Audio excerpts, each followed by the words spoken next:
Il est originaire de Winnipeg, mais Day-Bye est un artiste bien connu de la scène culturelle montréalaise. Il est reconnu pour avoir mené la charge lors de la manifestation de 2018 contre l'émission de contravention par la police,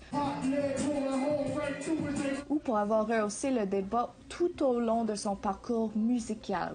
La pandémie de COVID-19 a eu des conséquences désastreuses pour les gens de l'industrie du spectacle. Day-Bye explique que ses problèmes de santé ont eu une incidence sur son travail quotidien comme travailleur de proximité. It's been challenging. I'm type 2 diabetic, so that puts me at a higher risk.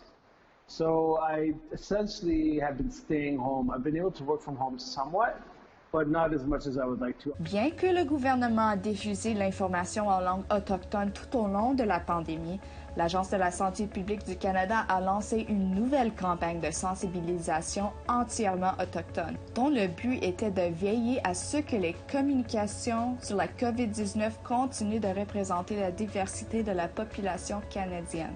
Day-Bye a eu l'agréable surprise d'entendre parler d'une audition ouverte. Il a envoyé des photos et sa taille de vêtements, mais elle a vite déchanté au moment de signer le contrat officiellement. It was an immediate turn-off. Le titre du contrat était Casting sauvage. Pour les Premières Nations du Québec, le terme sauvage est péjoratif, même raciste. Ce terme peut avoir différentes significations en français.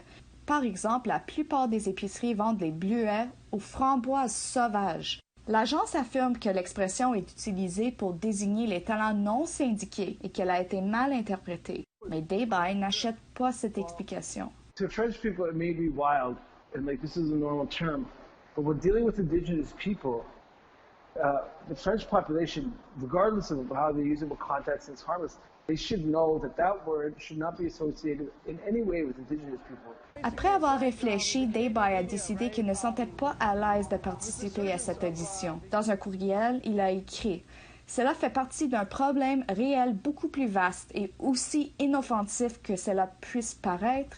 Ça m'a vraiment dérangé et je ne peux pas prétendre que ce n'est pas le cas. » It was just a bad reminder of constantly having to put my feelings aside in order to survive.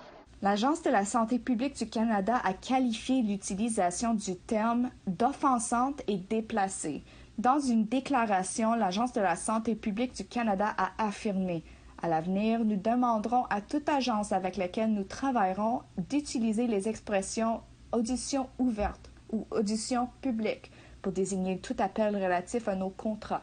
Day-Bye espère qu'une leçon sera apprise. I don't go out of my way to complain to people, you know. I don't go out of my way to cause problems. And it didn't sit well with me. L'agence concernée n'a pas répondu aux demandes de commentaires d'APTN avant la date limite. Lindsay Richardson, Nouvelles nationales d'APTN, Montréal.